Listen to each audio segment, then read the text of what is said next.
Fala galera, vamos dando continuidade ao nosso conteúdo do terceira unidade do nosso livro, né? Do capítulo 1 da unidade 2, na verdade, falando sobre expressões numéricas e sequência. Bom, quando nós estudamos expressões numéricas, nós vamos utilizar a álgebra. O que é a álgebra?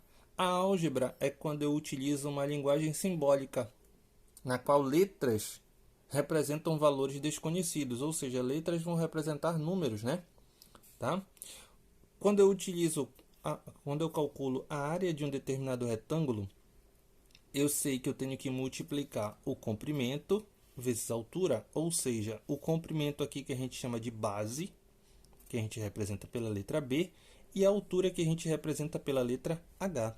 Essa expressãozinha aqui, essa equação aqui matemática, representando aqui apenas letras, ela é uma expressão algébrica, tá?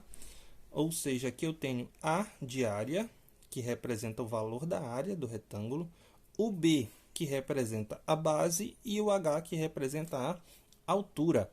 Aí, ó, quando eu utilizo essa equaçãozinha aqui, substituindo com valores de um determinado retângulo, eu estou calculando o valor numérico da minha expressão algébrica.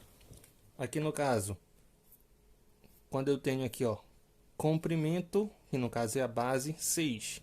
Altura, 2. Então aqui eu tenho área igual a base vezes altura. Área igual base 6, altura 2. Deixa só esse meu amigo passar. Área igual a 12 centímetros quadrados, tá ok? 12 centímetros quadrados, basta eu multiplicar. A mesma coisa acontece aqui na área do triângulo, né? A área do triângulo é a base vezes a altura dividido por 2. Isso nós já estudamos nos anos anteriores. Então, exemplo, fazendo uso do valor numérico da expressão algébrica. Vou substituir essas letras por seus valores, né? Vou substituir as letras pelos seus valores. Área igual a B vezes H dividido por 2. Base 2,5. Altura 3,5 dividido por 2.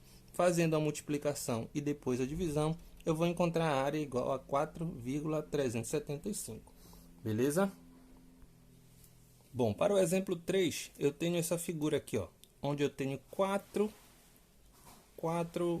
quadrados iguais, né, de comprimento, ó, de aresta A.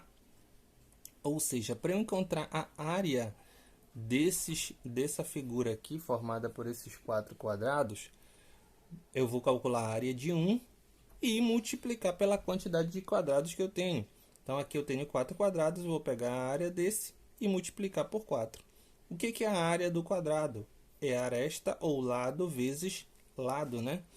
A área é igual a A vezes A, que é a mesma coisa que A ao quadrado, igual a 4A ao quadrado, já que eu tenho 4 quadrados, né?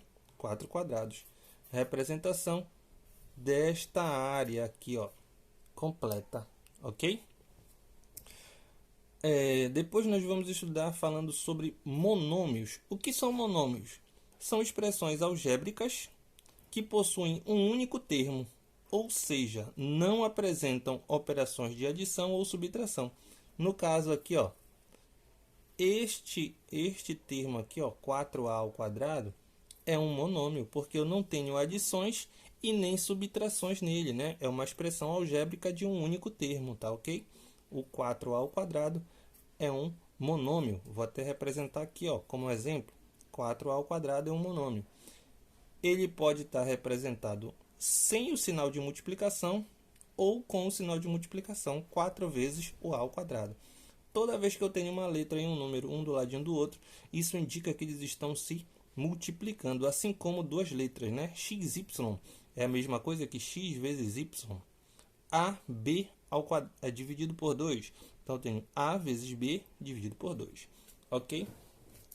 Os monômios, eles são formados por duas coisas. O primeiro é a parte numérica, que a gente chama de coeficiente. e a parte literal, que a gente chama, que é formado pelas letras, né? Então, aqui no caso, o exemplo 1, eu tenho menos xy. Ah, tio, mas não tem número aqui. Quando não tem, indica pelo número 1, no caso. Aqui o meu coeficiente seria menos 1. E a minha parte literal é a parte das letras, né? Então, a parte literal é xy. O exemplo 2, AB dividido por 2.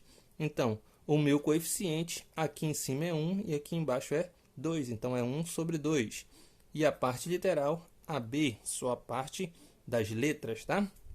No exemplo 3 eu tenho 4z ao quadrado. Então, o meu coeficiente, ou parte numérica, né? Coeficiente numérico, eu tenho 4. E a parte literal, essa parte das letras aqui, ó, z ao quadrado. Eu também tenho um monômio em que não tem parte literal, no caso, quando eu tenho um número sozinho, né? O coeficiente é 5 e a parte literal não possui, ok? Depois de falar sobre monômios, nós vamos falar sobre monômios semelhantes, né? O que são monômios semelhantes? Monômios que possuem a mesma parte literal.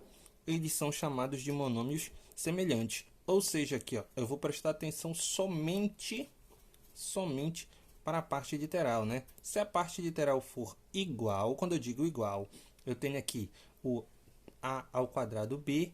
Aqui do outro lado eu também preciso ter o a ao quadrado b, para eu poder dizer que eles são semelhantes. Tá ok? Nesse caso, semelhante. Aqui eu tenho, ó, xy e no outro lado eu tenho xy. Então, eles também são semelhantes. Já nesse aqui, eu tenho b ao quadrado y. E do outro lado eu tenho by. Então, no caso aqui, ó, o b aqui é ao quadrado e aqui não. Então, eles não são semelhantes, tá ok? Não importa o coeficiente aqui, ó. Não vai importar o coeficiente, o que vai importar somente a parte literal. Eles precisam ser iguais, tá? Assim como a ordem também não vai importar. Se eu tiver yx e aqui xy é a mesma coisa, são semelhantes, tá ok? xy também são semelhantes, tá? Resolvendo aqui o exercício da questão 1 da página número 73, que fala sobre expressões algébricas. O encanador cobra R$ 40 por visita, mais R$ 20 por hora trabalhada. Escreva uma expressão algébrica que represente o ganho do encanador para um número x de horas trabalhadas. Então, ele ganha R$ 40 só para ir visitar. 40 mais as horas trabalhadas, né? Ele já disse que ele tem x horas. Ou seja, para eu saber quanto é que ele vai ganhar, basta eu multiplicar a quantidade de horas pelo valor de uma hora, né? E como eu não sei a quantidade de horas, ele diz que é para representar por x, eu tenho 20 vezes x. E a minha expressão algébrica fica 40, que seria visita, mais as 20 reais vezes a quantidade de horas, 20x. 40 mais 20x. Ok? Essa aqui seria a minha expressão algébrica. Beleza? Eu vou colocar no grupo quais são as atividades que são para ser feitas, beleza? Continuem se prevenindo e fiquem com Deus.